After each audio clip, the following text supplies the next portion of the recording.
Baik, saya akan menjawab pertanyaan nomor 3, yaitu 3 titik kritis yang mempengaruhi hasil dari analisis elektrografimetri.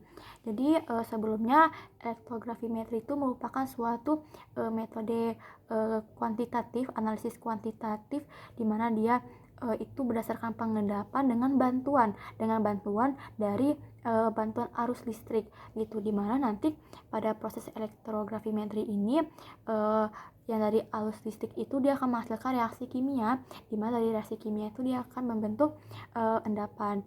Jadi tadi yang berpengaruh dalam elektrografimetri ini hasilnya itu dari larutannya, yaitu larutan elektrolitnya, di mana perlu diketahui bahwasanya zat elektrolit itu yang terurai sempurna di dalam air disebut elektrolit kuat, dan larutan yang dibentuknya disebut dengan larutan elektrolit kuat. Nah, pada proses elektrografimetri ini yang dibutuhkan itu adalah elektrolit kuat. Karena kenapa? Karena semakin elektrolit suatu larutan, maksudnya di sini elektrolit kuat, maka akan semakin baik dalam reaksi elektrolisisnya. Seperti itu. Terus yang kedua, itu dari jenis elektrodanya. Di sini jenis elektrodanya itu sangat berpengaruh dalam hasil elektrolisis nantinya, di mana elektrodanya dibagi lagi menjadi dua, ada yang tidak aktif, ataupun ada yang aktif. Kalau yang tidak aktif itu bisa kita sebut sebagai inert juga gitu, berarti dia prosesnya tuh dengan elektrolit inert, hanya berlangsung reaksi elektrolit saja.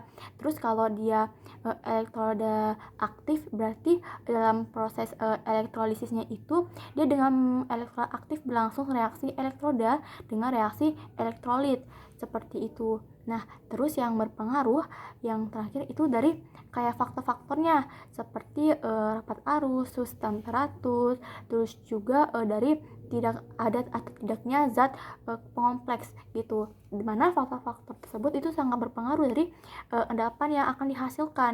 Misalnya endapan yang dibentuk itu haruslah yang berbutir halus, terus seragam bernampak seperti logam, seperti itu. Dimana kalau endapan ini dia berbentuk serbuk atau gumpalan yang tidak melekat baik pada elektrodanya itu, maka dia akan memiliki kemurnian yang kurang, seperti itu. Terima kasih.